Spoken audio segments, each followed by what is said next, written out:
Magandang hapon po sa ating lahat. Nandito na naman ang isang mapagmahal niyong kaibigan na isang tower crane operator.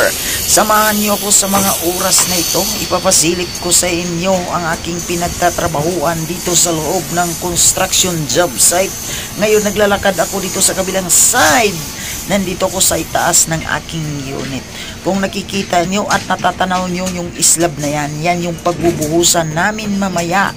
At yung kadina namin ay nakasabit pa sa precast. Nag-ereksyon kami ng precast para matapos yung pagbubuhusan at makumplito na at makomplisment na para mamaya. Kaya sipag at saga lang at kunting pagtitiis para sa ekonomiya. Yan yung pinakataas, yung dulo ng boom ng aking unit dito sa taas ng tower crane.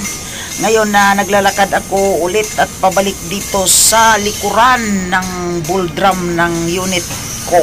Dito sa bull drum ng kable dito sa tower crane at ipapakita ko sa inyo dito sa may kabilang side ulit yung pagbubuhusan mamaya. Yan yung pagbubuhusan mamayang gabi mga katiits. Yung mga tao dyan na todo laban puspusan sa pagtatali ng tire wire sa bakal dyan sa ibabaw ng islab para mabuhusan at dumating na rin yung pampret para mamaya mga katiits.